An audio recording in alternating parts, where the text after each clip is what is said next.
ఈరోజు మా శక్తిపీఠంలో ఉన్నాము, మంగళాగౌరి శక్తిపీఠంలో అమ్మవారి యొక్క దర్శనార్థంపై లైన్లో ఉన్నాము. మా శిష్య బృందం అంతయు కూడా ఉంది. ఒకసారి మా శిష్యులను చూపెట్టయ్యా, పరమానందయ్య శిష్యులందరూ అందరు చూపే, అందరు జై మాతాది చేయలేపండి. మన శిష్యులందరూ చేయలేపండి, జై మాతాది. అంబాత్రయ్య క్షేత్రం నుంచి ఇంతకుముందు కామాఖ్యదేవి దర్శనం చేసుకొని వచ్చాము అస్సాం రాష్ట్రం నుంచి.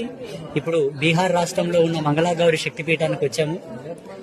నా ఆవేదన ప్రతి వీడియోలో నేను వెలబుచ్చుతున్నాను. ఇక్కడికి వచ్చిన తర్వాత కూడా యథాతథంగా నేను చెప్పిన విధంగానే ఉంది.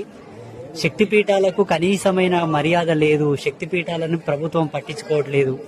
అమ్మవారి దేవాలయాలంటే చులకనగా అయిపోయింది అందరికీ. వివిధ దేవాలయాలన్నీ కూడా బాగా ప్రత్యేకంగా డెవలప్ అవుతున్నాయి.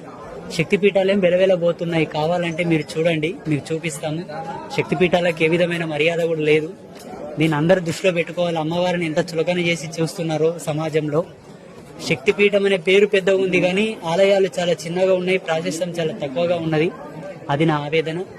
జగదంబ మా యందు దయ ఉంచి మాకు అవకాశం ఇస్తే ఈ శక్తిపీఠాలన్నీ కూడా నేను పునరుద్ధరణ చేసి డెవలప్ చేసి చూపిస్తానని అమ్మవారి సమ్ముఖంగా మాటిస్తున్నాను.